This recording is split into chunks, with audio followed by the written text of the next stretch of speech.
Donc, je suis Nicolas Alera, dirigeant de l'entreprise Alera, entreprise éponyme, qui a été créée en 1948 par mon grand-père Adrien. L'entreprise va avoir 75 ans cette année. Nous employons 30 salariés. Nous sommes basés à Saint-Vallier, à côté de Mont-Soleil-Mines, en Saône-et-Loire. Et nous sommes spécialisés dans le génie civil industriel. Donc, c'est-à-dire que nous faisons beaucoup de fondations, massifs, caniveaux, dallages dans un milieu industriel, donc pour faire simple, dans les usines. L'entreprise emploie actuellement donc 3 personnes via le GEC. Donc, notre processus RH, aujourd'hui, si vous voulez, il est, comme il était hier et comme il sera demain, essentiellement par la formation.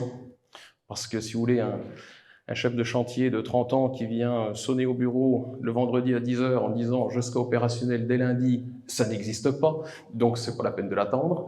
Donc cette formation, on y est très attaché. Alors, par le CFA d'Autun, parce qu'on a un bel outil de travail à côté de chez nous, et depuis quelques années, par le GEC. L'accompagnement du GEC est très important. Pourquoi? Parce qu'il y a une phase de sélection des candidatures.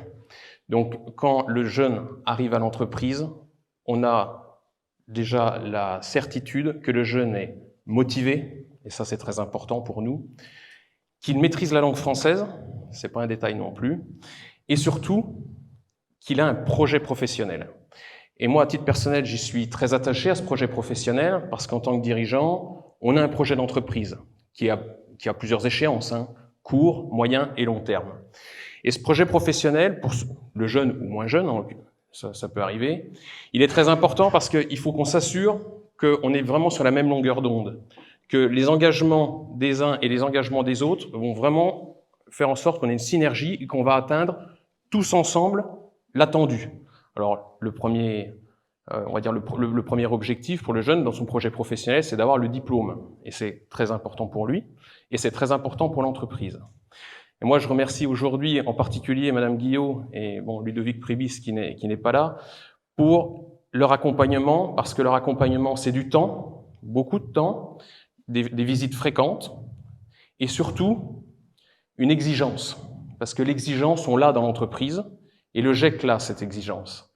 S'il n'y a pas d'exigence, il n'y a pas de progression. S'il n'y a pas de progression, il n'y a pas de montée en compétences. Et pour que demain, on ait des jeunes qui soient les futurs chefs de chantier, il faut impérativement qu'il y ait cette montée en compétences. Et ça, c'est très important, et je vous remercie. On est très attaché à cette exigence parce que on a des clients exigeants, on vit dans un monde exigeant, et si vous voulez, il faut impérativement qu'on maintienne ce niveau, qu'il soit en termes de prévention, de sécurité, de qualité, de respect des coûts, de respect des délais. C'est ce qu'attendent de nous nos clients, si vous voulez, le respect des engagements. Et donc ça, il faut qu'on forme une famille dans l'entreprise et pour qu'on atteigne tous ensemble l'objectif fixé. Et l'objectif, il est également, au bout du contrat, une embauche, dans la mesure du possible.